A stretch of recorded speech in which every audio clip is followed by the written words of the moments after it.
You're unchanged. Yes, no, I did see that one. Good evening, folks. Welcome to Behind It Frenemy Lines. We bring on an opposition supporter to chat about the upcoming game for this week. And we've got the Eagles this week over in Perth, the rematch. And we've got Asterix the Gaul back to give us the insights on the big game. Asterix, how are you, mate? Welcome back. Thank you very much. Obviously, I didn't offend you too much from last time, so good to be back here again. Always good discussion. And yeah, we have done all right timing-wise in terms of the teams have dropped not long ago, which is good. But it's going to be an interesting game. I mean, for all intents and purposes, I actually think the Eagles are performing better than we are on the whole.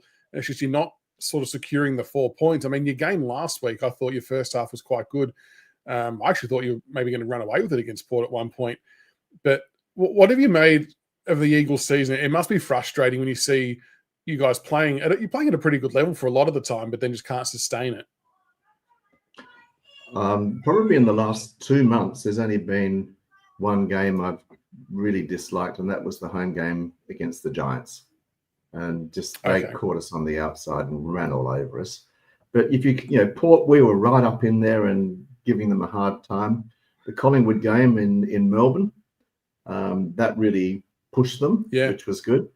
No, I actually think we've been in a lot of games, as you said. They're getting tired late in quarter, and they're getting tired in the fourth quarter. These are the young guys that are out there, and that's okay. Exactly right. Exactly. I suppose it's nice if you can convert a couple to wins. But yeah, you've been impressive. Honestly, I've been. Oh, look, to be honest, I don't give a rat's ass if we end up bottom. If you're going to be bottom, you might as well. We're going to pick up the Oscar Allen compensatory pick, and you might as well pick up pick 2. And going in with pick 1 and pick 2, and you guys will have pick 3 and pick 4. It feels good. I mean, yeah, there's not so much shame, I don't think, with being last these days. And there's still a chance you could overtake us. It might take a little bit of luck with some other games, but we're coming off obviously one of the ugliest games in history of football.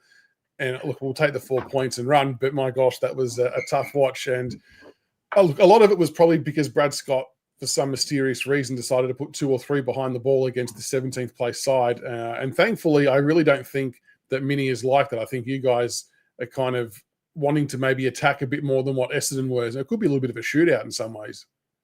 Could be. Mini's actually his faster ball movement and pushing for turnovers and the pressure. I've been really impressed with the pressure rating. Simpson was very much the corral, the control and command the game through uncontested possessions. And, it's taken a fair bit, and some of our senior players haven't got that knocked out of them yet. But Mini's game plan is, and again, I think we talked about it on the last podcast. I don't expect the first half of the year for us to have won a game. And we won one. And the second half of the year, I expect we'll be right in there, and we'll win some. And we'll, as you say, look, I don't think I'm actually thinking we'll win this weekend. But I kind of think so too. It feels like, and I don't know if the vibe is like this over there. I always sort of liken this game to that both teams are going to treat it like their grand final. Like both teams will go into this believing it's a game that they should be able to win, which would hopefully make it a bit more interesting rather than going in not knowing what to expect. But I do fear that the home ground advantage will probably be a good one for you guys. And I just think that you're at a point now with the performances you've had recently that you're going to want to reward your players and your fans for the effort that have gone in and actually net yourself 4 points. Yeah, good point on the fans. We're still averaging 45,000 out of the 60,000 at each game. And we have been diabolical in the last 3 years, but we keep on knocking out crowd sizes that are pretty impressive. Yeah. Yeah. Well, I think, how many members have you got now? You're over 100? Oh, we've got about 110. But that's you've awesome. then got to work out how many. Yeah, we've got a big fan base too. Yeah, across the country. That's right. So either way, hitting 100, you're pretty good. Across the state, and some of our fan numbers are down because the VFAL, AFL, they keep posting us on a Sunday afternoon. We got a lot of country members. Yeah. And if the late game on Sunday, doesn't suit them, and so a whole bunch of country members just aren't able to get to the games. I think it'll be a really good turnout.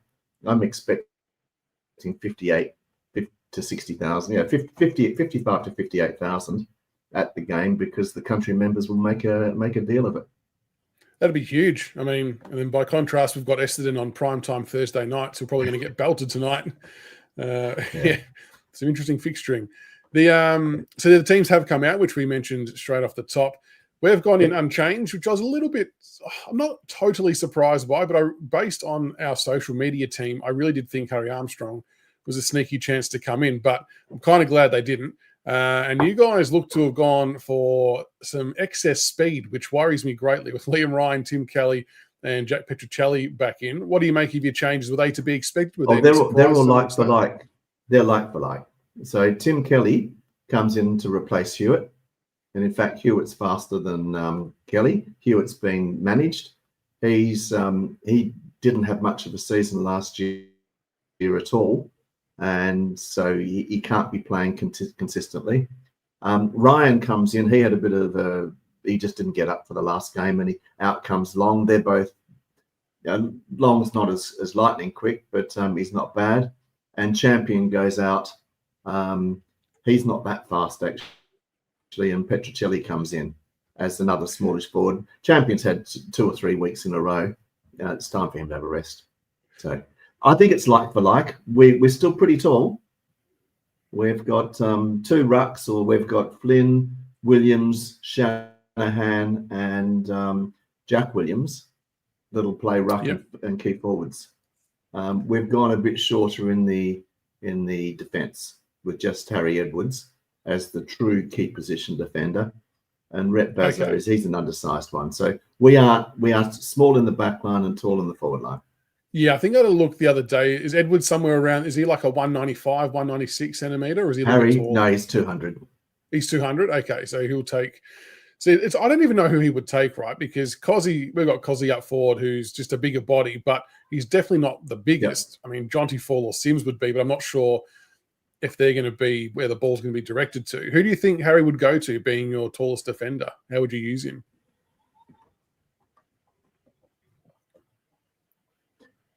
Harry Edwards is 201 centimetres. And Rhett Bazzo is 194, 195. Yeah, okay. So who would you send Harry Edwards to? And the other...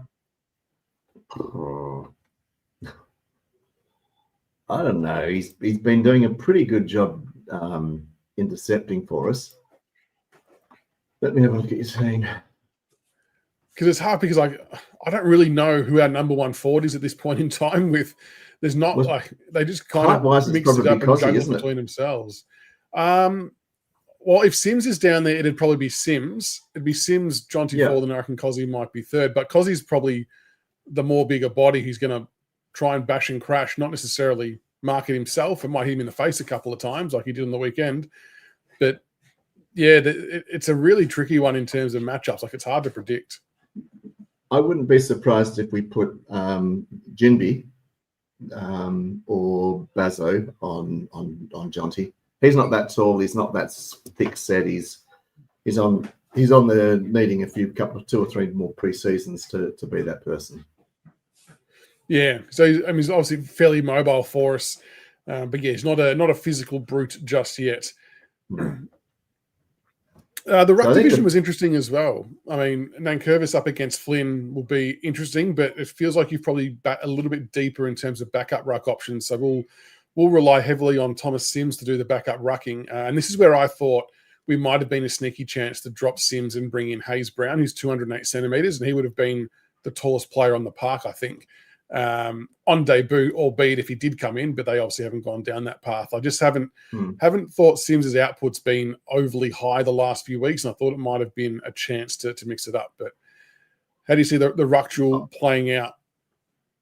Well, our rucks have been pretty pathetic in recent times.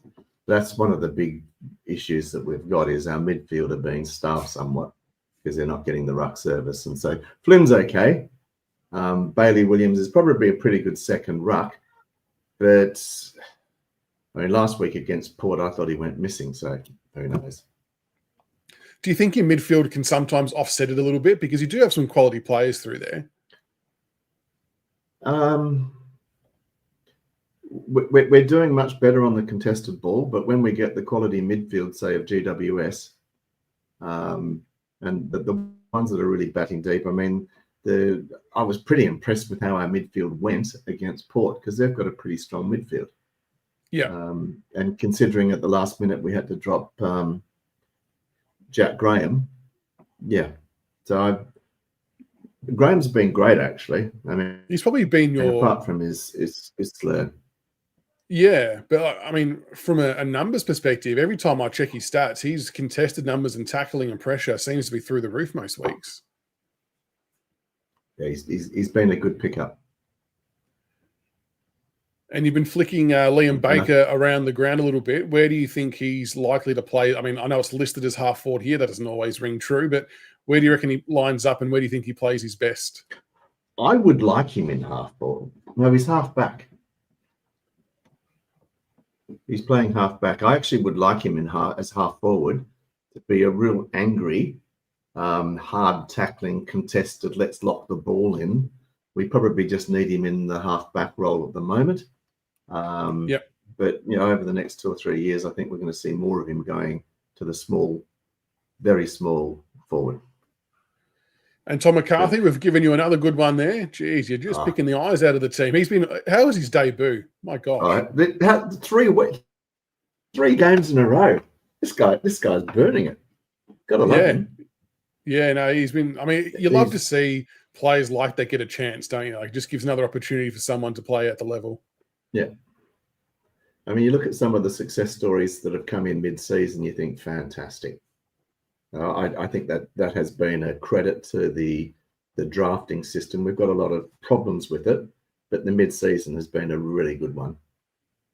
And I would like to be trading mid-season picks that says, right, well, let's say we didn't want McCarthy. You could have traded a second rounder or some, there could have been a club prepared to trade a decent early second rounder in Essendon to jump in and get the number 1 pick. So I like it. It seems like that's going to be on the agenda next year, I reckon, as a discussion point, mid-year trading and things like that. Yeah.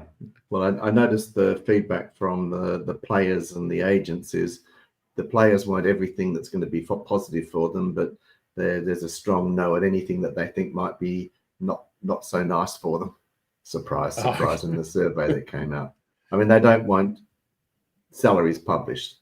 They don't want trading against your will. They don't want that a whole bunch of these, but they do want everything that's positive.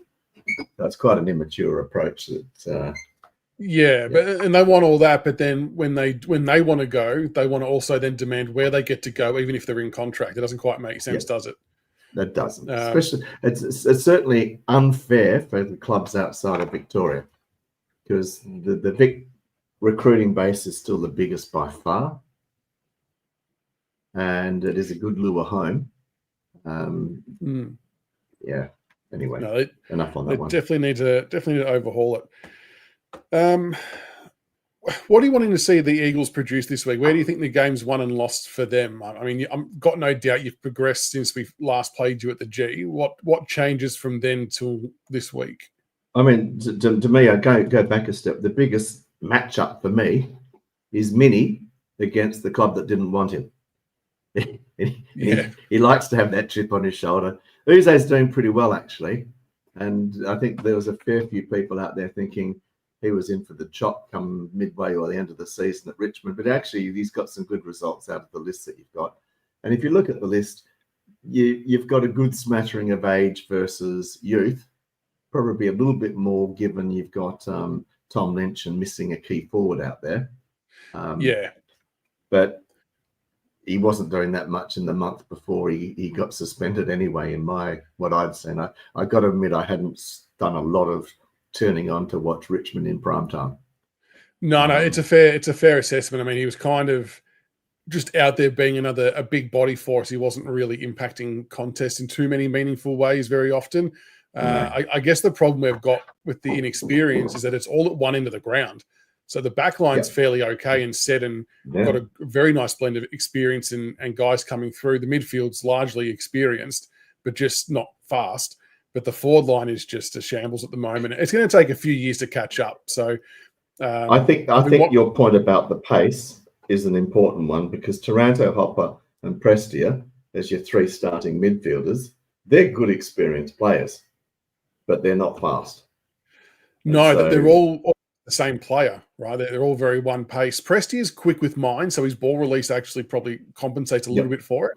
But if we don't win the clearance, the other teams are just walking it out. Like Harley Reid will burst away.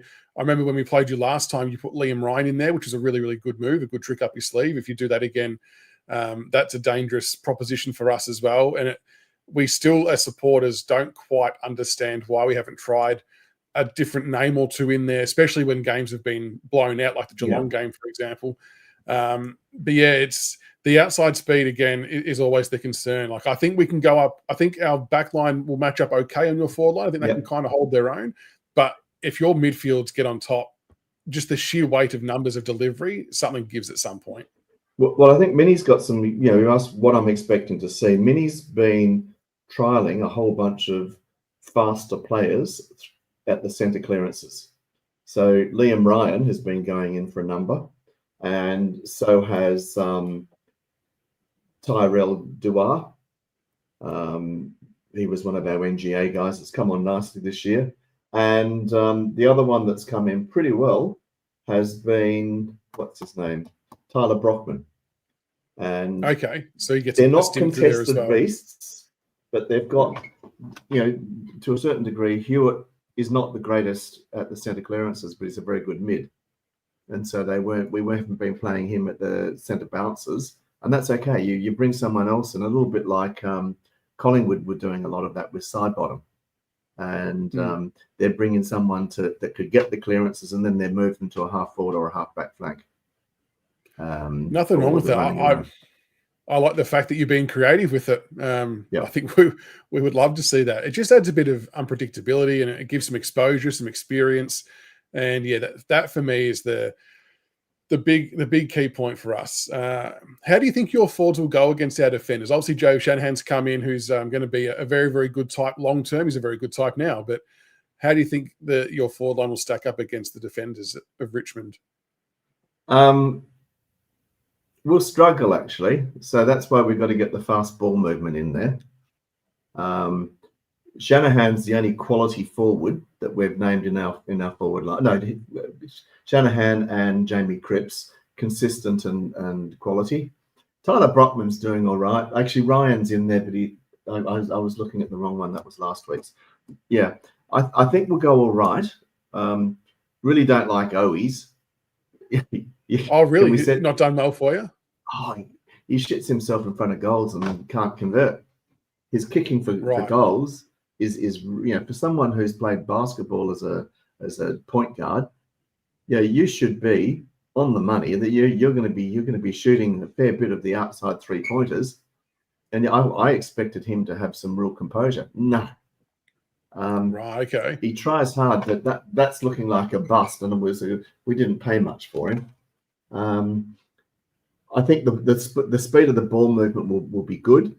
Hopefully, we've got Bailey Williams, who's a little bit switched on, but Jack Williams has been playing a pretty good focal point as well. What I love about Job Shanahan is one of the posters said he's got leading lanes and leading patterns like Josh Kennedy for us. Yeah, okay. And you've seen him. The way he runs at the ball, he's just okay. So he did the number in his debut. He had to face up against Darcy Moore. Not an easy opponent, and he looked good and quality. Definitely not. So he is good from that perspective. So I don't know who you put on him. If you put Ben Miller on him, he's too slow. I think probably Vlaston. How tall is Joe Shanahan? What's his height? Is he 195? I mean, Vlaston or Broad could, but I kind of feel like that Jobe's a bit too thick and strong, maybe for them potentially. Tyler Young might get a crack on him. Tyler Young's actually improved his pace quite a bit in the off season and been defending quite well. But you're right on Miller. I would worry about Miller being able to keep up. And I think we'd probably rather Miller Yeah. maybe floating across trying to spoil if we can somehow manufacture that. But yeah, Miller will be it's probably good for one of the Williams boys. yeah. How big are they? Have you got any 200 plus centimeters forwards up there? Bailey Williams is 199 and Jack's 200. Okay, so I mean that will stretch us a bit possibly as well. So I mean, Luke Trainer's I think 195, 196, but I mean he's not quite big enough to play as a key defender just yet, and he's playing on the wing to be honest at the moment. Again, it's one of those games where a Jacob Blight or a Noah Bolton might have been handy to for matchup purposes. But they felt they were comfortable enough with the back six as they were. I don't mind stability though. I'm kind of in a season where we've not had a lot of it. I don't mind the no changes. Hopefully it holds us in good stead. I got to say I like Uze's match committee integrity, and there's always question marks around that. Okay, it's in comparison. Simpson has admitted afterwards he just couldn't drop his young boys, and he couldn't drop his grand final heroes, and his match. I can see how that would happen. And he's admitted it. He said, "I just couldn't do it. They won me a grand final," and I said, "Like, oh." And you've got. Hopefully, we've now got Jamie Cripps, who's had 1 or 2 games since he's come back. He never plays waffle. So he gets into form by being selected in the seniors, and it's like, why don't we learn on that one? But Minnie's been good with match selection. He dropped Kelly. He's had good hard conversations. Yeah. Do you think that's made a difference or an impact on Kelly's game when he's come back in a couple of times? Yeah. Well, I think it has, because Kelly said at the beginning of the year, "I've lost my passion for football." Well, that's fine. Delist you prick. That's as far as I'm concerned. If you've lost your passion, go. Tom Barras was like that after the grand final. I took a whole year before I could get excited about football again. And I don't get that, but he's had the hard message from Minnie, which is good. Like, it takes balls to do that, right? Coming in as a new coach, you've got one of the more senior players who was a high price recruit, so to actually pull the trigger, I think that sends a good message to the rest of the side. No, it is a good one. I'm just going to check the weather while we're talking about it. Oh yeah, I hadn't even looked at that yet. That could make things interesting. Saturday, sunny all day, 16 degrees. Oh, we might get an okay visual spectacle then. That's good. And he wanted to chat draftees, which I thought was a really, really good topic to raise, especially we've obviously got some different key forwards that were picked up. Obviously, you've got Shanahan, and we took Fall and Armstrong and Sims, and then you've got Bo Allen, who was he looked okay early days, I thought. How have you found your draftees at the moment? You're liking what you're seeing? Loving Shanahan. The jury's out for a lot of us with Bo Allen. Is it really? Okay. Yeah, was he a halfback flanker? Was he a wingman? He had some waffle games going through the midfield, but the jury was out. We in giving up the pick that we had, we went away from the pure midfielders like the Draper, the O'Sullivan, the Smith, the Smileys that were there. I don't know. We'll have to see. He looks okay at this stage. Looks more an athlete than he does a footballer. I do like the fact that he's a left footer off the halfback flank. Let's see. Shanahan, there was a lot of conjecture that we actually do we take Shanahan with our first pick last year? And I believe we were knocking on the door, trying to get back into the draft, offering our first rounder for this year to try to get back in and to get Shanahan. That's how highly we rated him. Yeah, okay, interesting. Then he got to you anyway. And interestingly, I was perplexed as to which way I wanted to go on day 2. With our third pick, I think we had. Do we go Shanahan, or as a consolation, maybe a Whitlock, or do we go Tom Gross? Because I liked him, and he was overshadowed somewhat and moved to the flank because at Oakley Chargers he had Finn O'Sullivan, and he had who was the other mid? Smith. And so he was moved forward because he's more flexible and he's got better skills in the forward line. Needs to build his tank a little bit more defensive running. I was hoping we'd be starting to give him a few more games. He's right on the cusp. He flew over with Jack Graham having been dropped. So really happy with that. And then behind that, we've got Luca Gregor, who was a bit of a late pick, but he looks like a tough little mean, hard tackling defender who has played a bit of midfield, but I see him as a fast defender.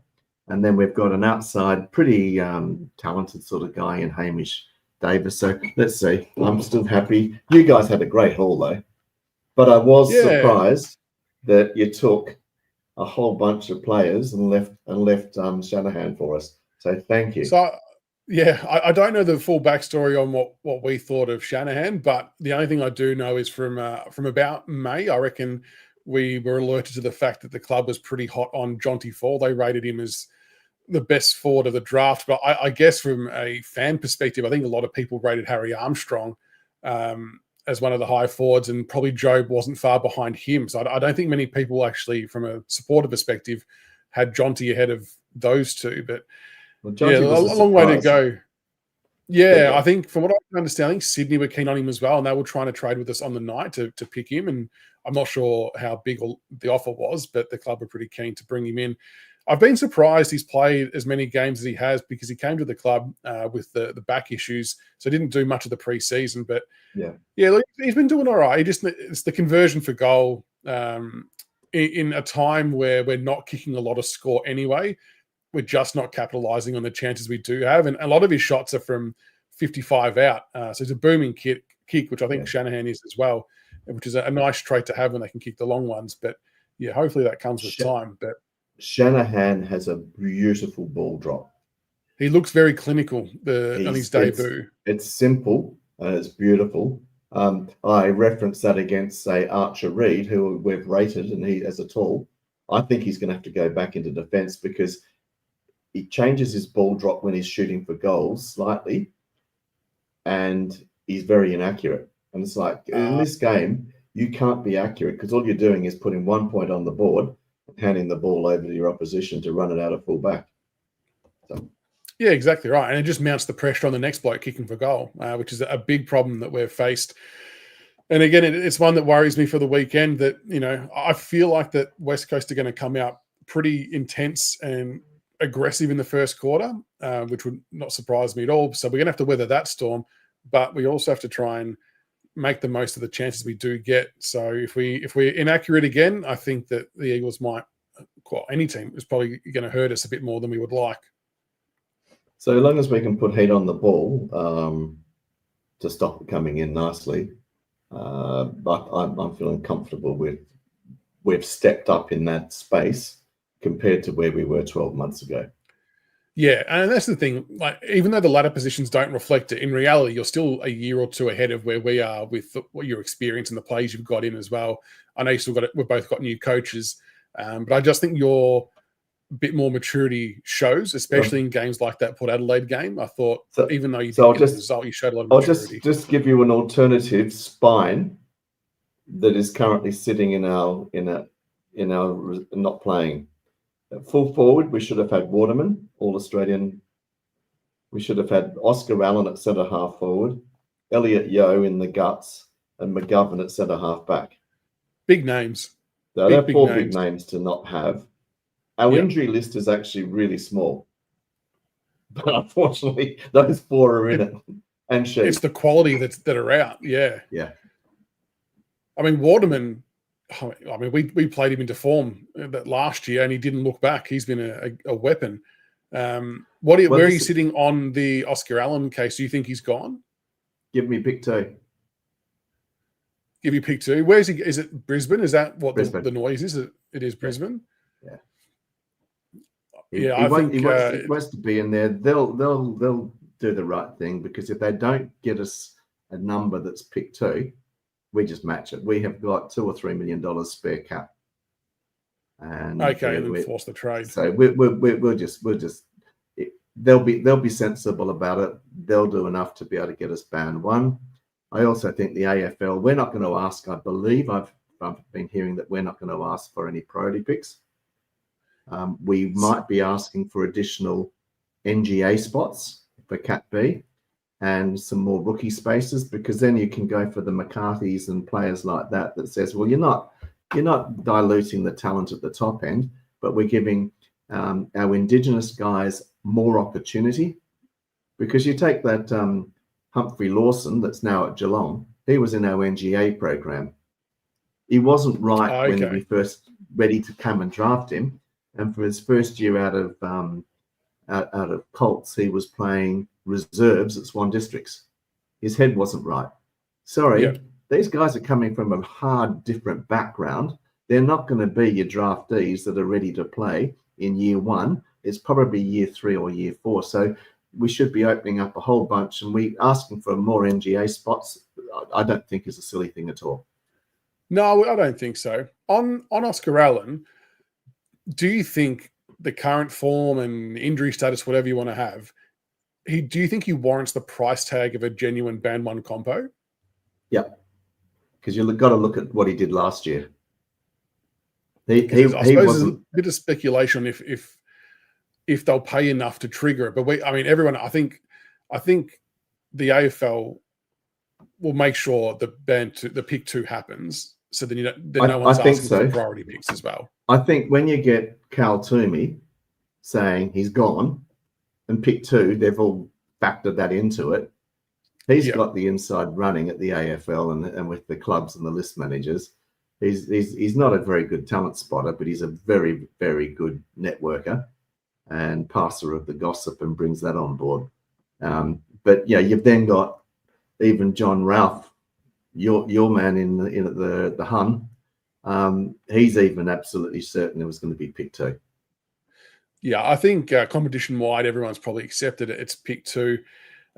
What's the latest from your end on Harley Reid? The latest we heard as of maybe about last night or 2 nights ago was that if he was to still want to leave, and we still don't know one way or another, unless you know otherwise, that we feel like that we would still be an option if he was willing to come to us, because we can satisfy both financially and obviously you guys pick wise, but there's still a very strong chance he could stay, I'm guessing, as well. I'm hearing that he's going to be seeing out next year. Minnie has really worked well with him and taking away all the noise and the crap and the stuff that was distracting him. He actually didn't have a very good preseason. Too many guest race meetings over back in Melbourne and this, that, and the other. And he's really knuckled down the last probably 2 months. Yep. And I don't think he'll extend before the end of the year. I don't think that's necessarily a bad thing. I think he wants to see how good we'll be next year. Yeah. And Minnie's got him playing good football. We got to. It's a real pity Elliot Yeo's been injured, because Elliot Yeo is the hard-ass bastard who plays alongside of him, and he loves playing with Elliot Yeo. So if Elliot, he takes a bit of heat off him, doesn't he? Oh, and he protects him. And you got the big bull that you're sitting in the paddock with, and everyone grows another few centimeters when that sort of person's around you. It's interesting. So if Harley hangs around, then I think it's more likely here that it extends with you guys. And then if he hangs around a year, then and he still wants to leave, I think it brings Geelong and Hawthorn and clubs like that back into the fray if he was to leave after that year. Yep, no, that's a fair call. I'm not sure Hawthorn are that much of a destination club. Their hot ball was a little bit up themselves, but Geelong, he is a Geelong, grew up as a Geelong supporter, and there's something about the country lifestyle and living on the surf coast. But Harley's actually starting to embrace 4-wheel driving, fishing. But I'm hoping we've got Mark Lacroix. His family have got big crayfishing and fishing business up in Lansing-Geraldton area. And Mark Lacroix does all the tours for the players, and they go on their fishing trips. And I believe Harley's starting to embrace what does WA have, and you can have more of a country flavour, and he's starting to really enjoy that aspect of it. And the Worst Australian, which is our local rag here, they're stopping there as much. I think actually Melbourne media is full of more speculation about Harley Reid than Perth is, with the newspaper items and stuff like that. So, yeah, you can tell when they're struggling on a news day that an easy article is about Harley Reid. who's got Clayton what picks Oliver or right now to like get that. him? Yeah, yeah, it's an easy out. And the AFL, I mean, it's their channel, AFL.com. Whenever they've got the Eagles on, they've got a picture of Harley Reid. Yeah. So they're putting just as much pressure on the guy. Well, I'll throw how well Channel 7's going down here. Obviously, what Jack Graham did wasn't obviously good, but the way it was reported down here was former Richmond Premiership player. It's like, hang on, he doesn't play for us anymore. What's going on here? Yeah. The media just, I saw like another article about maybe like a State of Origin type game, and they're using Dusty on there. It's like, well, he's not going to be playing. So why are we, some of the shit they say and do just to get clicks is extraordinary. It's not very good. Squid, I'm not sure, is that legitimate if Cody Walker nominated Carlton? I would have thought that's a bit odd given it's over a year away and he doesn't have to do anything just yet. I'm not sure I buy into that, but if it's true, send me a link and I'll check it out. Well, that knocks the Harley Reid one on the head. But now we've got some picks in the works. So let's talk about the draft picks quickly. On the assumption you will have pick 1 and 2 or somewhere around that area. Who are you liking draft wise? Who do you think the Eagles should go after? Because there's some names that have been mentioned. Let's look at it real clear. There's a guy from Channel 10, which doesn't really cover much AFL within Perth, tweeted. And West Coast are normally pretty in-house and keep their hand tight and don't leak too much. But he tweeted that the Suns want to get up to pick 1 or pick 2 to get ahead of the picks that they'll get for Uland, for Patterson, and for Animal or whatever, Animals. And that's assuming White goes to Melbourne and so forth. They can't do that.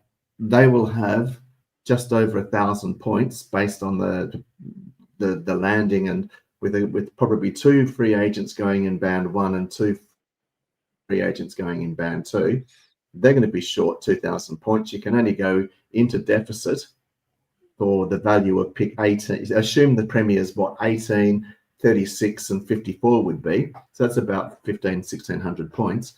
They haven't got the picks, and they've got to prioritize. They've still got another strong 2 years worth of academy boys. I can't see that. I think you can knock that on the head. West Coast, I think, are open to pick to a pick split. Yeah, okay. Would that be? Does Richmond find someone they really want, then they want to jump ahead and it's very Vic-centric. Dersma or Duff Titler, is that someone you've got a hard on for? Would you do a swap that says we'll take 1, give you 3, and whatever it might be. I don't know. Yeah, I don't know. But it's in a weird draft class. I'd be very happy to take a split with Richmond that says we'll give you the Hawthorn first rounder, which everyone's now tipping they'll finish 9th. So that's not a bad. Crazy. 1 and 9 for 3 and 4. Would you do that? I don't know. I mean, it depends on if you think you're going to still get who you want at 9. I suppose it depends on the value of what you put for the number 1 pick. And I truthfully don't know who we would even go at number 1. Obviously, there's a lot of talk about Duff Titler. I don't rate him. I was at the WA versus Vic Metro game. I haven't seen enough of him to suggest he's number 1. Dog average ruck. He's not that good. He's only. I think he had a better champs game the other day, but I just kept getting the vibe that he was doing a lot better at Coates level. When not around the elite talent, but he just didn't show a lot for me in some of the games when he was around the elite guys. And that's kind of a bit of a telltale usually. I think Dyson Sharp was probably the best performed so far of the lot. He had a really good chance for South Australia. And he'll win the Lark medal, I think. Yeah, my only thing is I don't know if we've got too many similar types to Sharp, but you also want to have quality is quality, I guess, too. The other one I like was Josh Lindsay. Sharp. Yeah, so you'd be keen to take Sharp. Would you take him one? Yeah. At this stage, if we don't split at 1 and 2, I would be hoping we take Sharp and Sam Cumming. He's shot up the ranks recently, hasn't he? I've been liking him since the first Carnival game, and he's really done nicely going back and playing Sandful. And he's got comparisons for me like a steel side bottom. Yeah, very smooth. It's a good type. Very controlled. Gets a good lot of it, and I like him. Josh Lindsay is an option. Now, I like him too. Josh Lindsay, we've actually got, McCarthy's come in and playing somewhat that role. We've got an NGA next year, that a guy called Ken, Kenahn or something like that.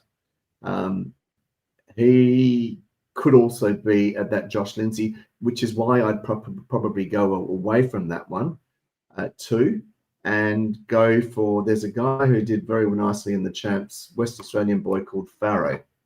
He's a left footer. I've heard a bit about him. Yeah, he's someone I'd be happy to take with the look at him with the if we've gone 2 good mids with the Hawthorn pick. Fred Rodriguez on the radar at all, being a WA boy? Sorry? Rodriguez on the radar at all, being a WA boy? Had a disappointing carnival for me. He looked elite last year, and he now looks good. I'd be looking at him possibly with our second rounder, but no, I don't. He got shown up with a bit of lack of leg speed, and Dyson Sharp has that criticism as well. But Dyson Sharp impacts the game more and consistently doesn't lose. You don't lose him.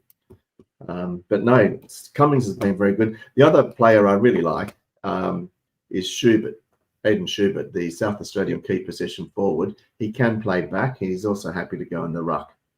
Now, if we had a field day, didn't they? They were smashing it. He and Marsh, Jesus.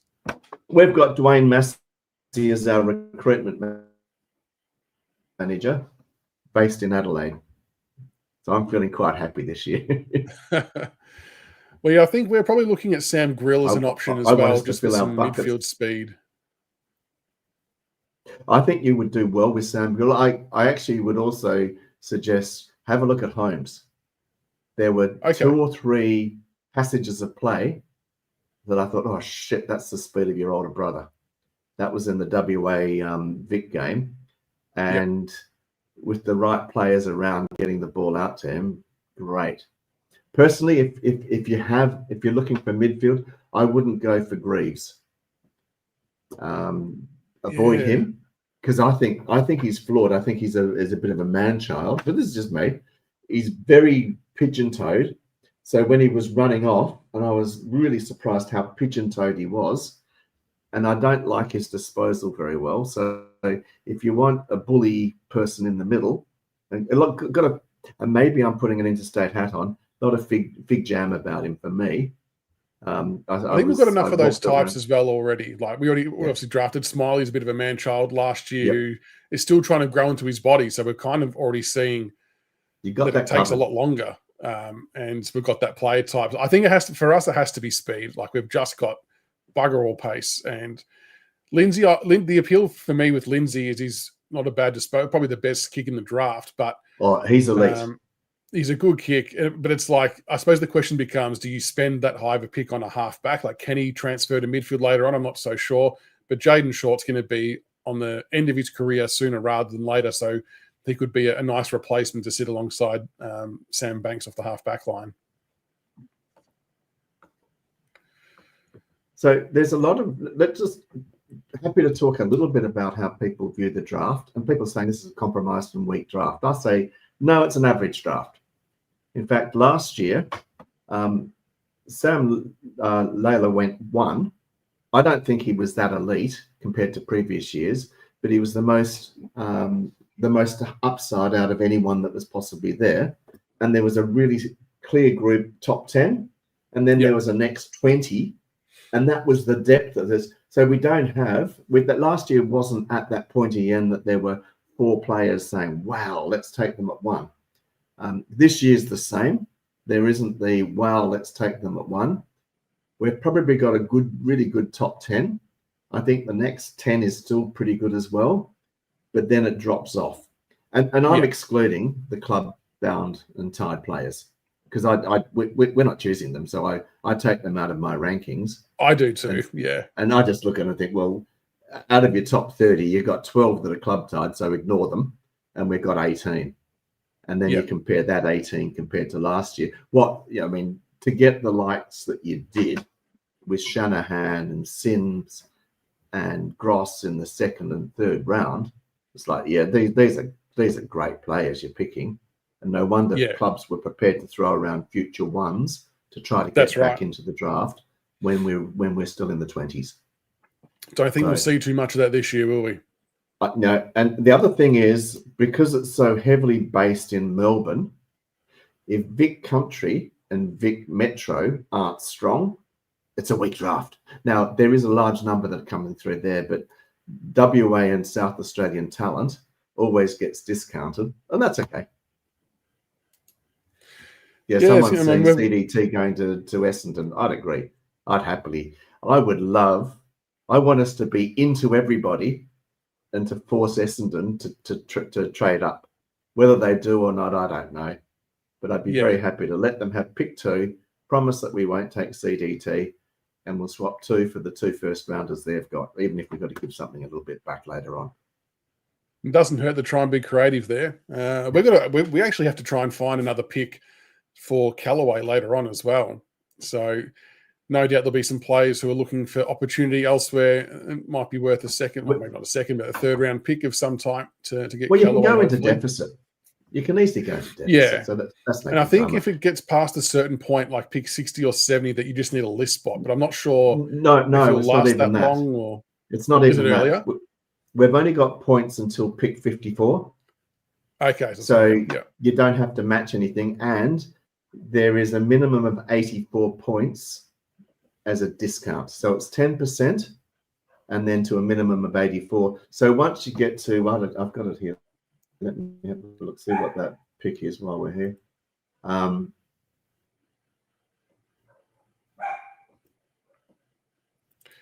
While you're looking at Nathaniel, we don't have academy players this year. It's more next year. So Tanner Armstrong will be NGA next year. We've got another couple of father sons in the ranks as well for next year. Picks. What picks worth 84? There's something happening there.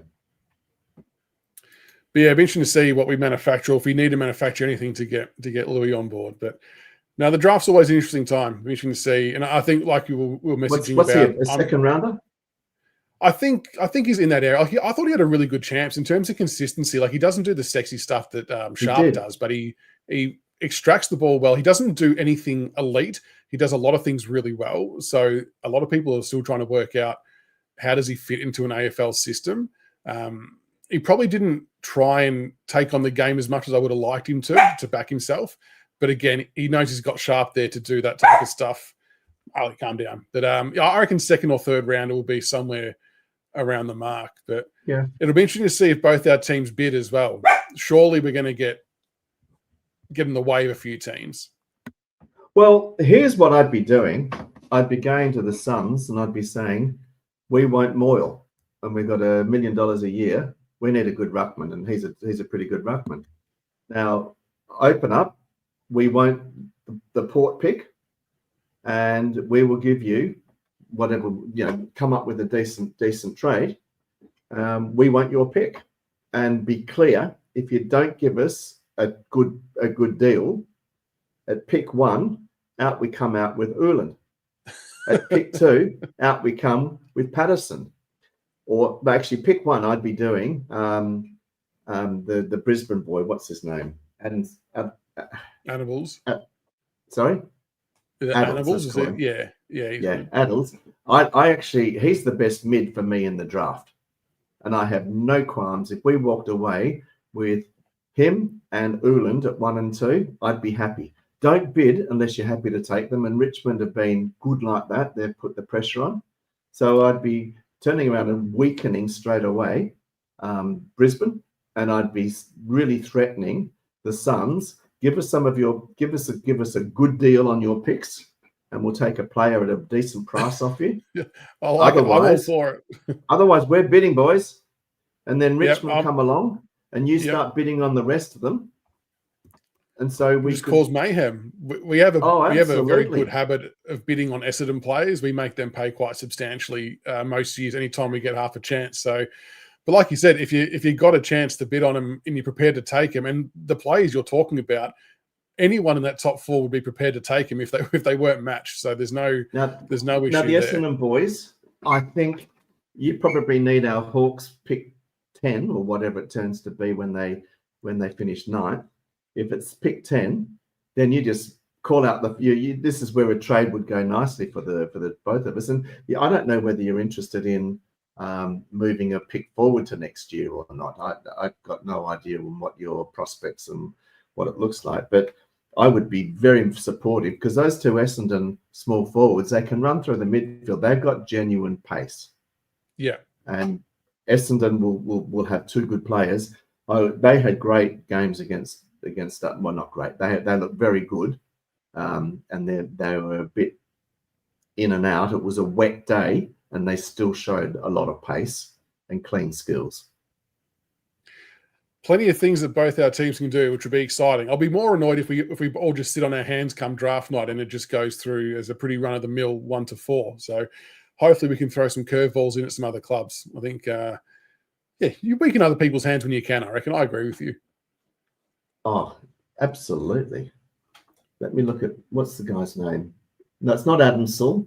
The guy from the Lions. What's his name? Annable. A-double-N-A-B-L-E. He looked good for the Allies. Has had a great carnival. Good. He did, and he was there each game. Yeah. So I would happily have him and Uland at 1 and 2. 100%. You wouldn't bat an eyelid at that. That'd be a huge win if they didn't match the bid.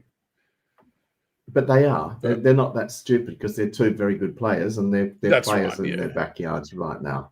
And they will be able to manufacture points to match it. But you just turn around and say, right, Sons, this time they've played the hard negotiating game. Now it's time to actually test them on that. Yeah. And see who blinks first. And if they think they can jump ahead and buy pick 2 and do something, unless they've got players leaving, they get a whole bunch of draft picks in for, they won't have the points past picking their first player, and they won't be able to pick up Patterson or Addison.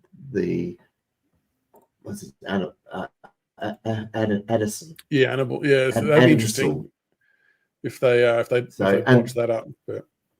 And that's why I think one of the reasons why looking at it now is White is probably going to choose Melbourne on the father-son as against staying in Queensland, because I don't think the Suns can match it, even though they've got 3 first-round picks.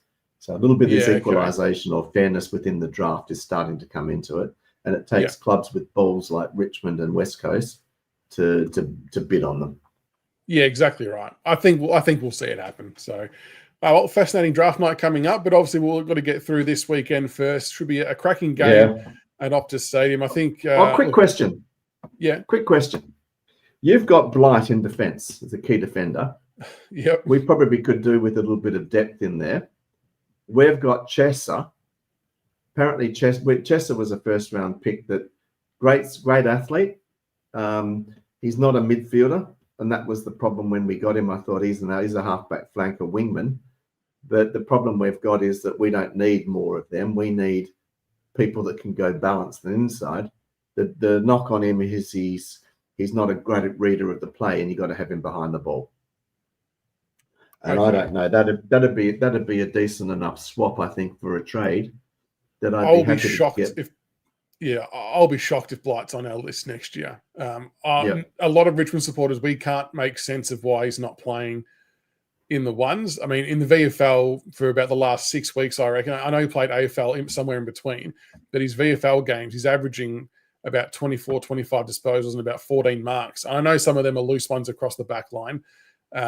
What was interesting is the week that we dropped him again, he didn't have a bad game against Geelong, but it come out that if he plays one more game at AFL level with us, it triggers a contract clause. And it just seemed like really interesting timing with when he was dropped. So I think a lot of Richmond people are probably resigned to the fact that he's most likely going home, because we can't make sense of it any other way. Right.